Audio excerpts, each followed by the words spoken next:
Hey everyone, and welcome. So today, we're going to dive into the fascinating and, yeah, often heartbreaking world of war poetry.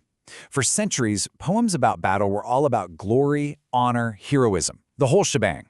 But then one single, catastrophic event changed everything. It completely flipped the script, turning poetry from a tool for propaganda into a powerful weapon of protest. So let's get into how that happened. It all really starts with this famous Latin phrase. You probably heard it somewhere before. For literally thousands of years, these words were the unquestioned anthem for soldiers marching off to war. Let's just let that sit there for a second. What on earth does it actually mean? It is sweet and proper to die for one's country. Just think about that. For generations, this one idea was the absolute bedrock of war poetry. It framed the ultimate sacrifice not as some horrible tragedy, but as the greatest honor a person could ever achieve. This was the noble lie. And for a very long time, poetry was the main way this idea was spread. It built this incredibly powerful tradition of framing war as this glorious, almost sacred thing to do. What's so wild when you look at this is just how consistent it was over time. I mean, from the heroes in Homer's Iliad way back in ancient Greece, to the knights fighting for God and king in the medieval period, fast forward to Shakespeare's plays, and even Tennyson's famous Charge of the Light Brigade in the 1800s. The message never wavered. War was about courage, duty, and honor. Period. And then, World War I happened, a war that was just unlike anything anyone had ever seen before. This was the event that didn't just question the romantic idea of war, it absolutely, completely shattered it into a million pieces. And this chart just lays out the disconnect so perfectly. On one side, you have the old ideals of heroism and honor, but they stood absolutely no chance against the new reality of industrialized killing. I mean, trench warfare, poison gas, mass death, it made all that old poetry sound like a sick joke.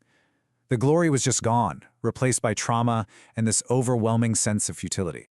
But out of all that horror, a totally new voice emerged. See, for the first time, the people writing the poems weren't just observers watching from afar. They were the soldiers themselves. Guys like Wilfred Owen and Siegfried Sassoon, who were literally living and dying in the mud and chaos. And they weren't writing about glory. They were writing about the truth. Which brings us right to what might be the most powerful anti-war poem ever written. Wilfred Owen's Dulce et Decorum Est. He takes that old noble Latin phrase we started with and just masterfully turns it completely on its head.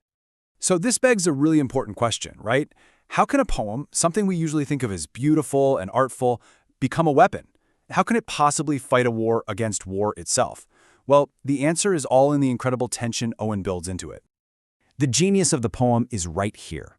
On one side, you've got the message, which is just graphic, brutal horror. But on the other side, the form of the poem is super controlled and traditional, with rhythm and rhyme.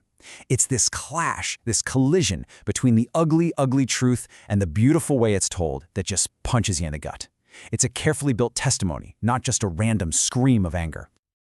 Right from the first line, the poem destroys any romantic image of a soldier. These aren't proud heroes. Owen describes them as old beggars and hags. They're completely broken, exhausted, and just totally dehumanized by what they're going through. And then, bam, in a split second, the mood flips from that grinding exhaustion to pure panic, a gas attack. And Owen describes the frantic scramble for gas masks as an ecstasy of fumbling. What a strange, terrifying phrase. It just perfectly captures the absolute desperation of that moment. In this is probably the most haunting line in the entire poem.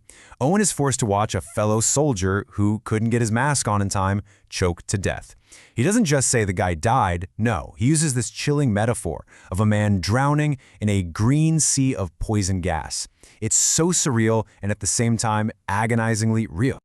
So, after dragging us through this unimaginable horror, Owen delivers his final devastating punchline. He takes that ancient, honored phrase and calls it what it is, the old lie.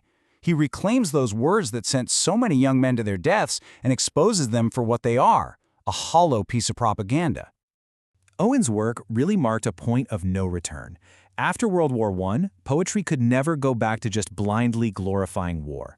The battlefield of poetry itself had changed forever, and new conflicts would bring new, even more complex themes to the forefront. And you can see how this legacy just kept building. In World War II, poetry started to focus more on civilian suffering and the Holocaust. Then, in poems about later wars like Vietnam or in Iraq and Afghanistan, poets began to question the very ideas of patriotism and authority. The focus also turned inward, exploring the invisible wounds, PTSD, survivor's guilt, the numbness. And even the style of the poem started to change, becoming more fragmented and chaotic to mirror that psychological damage. So, after all that, why does this stuff still matter so much? Well, it's because war poetry plays this incredibly important role. It acts as a kind of moral compass for humanity, especially in our darkest times. When you really get down to it, this is why we still read it. War poetry makes war human again. It pushes past the cold statistics and shows you the real faces of loss.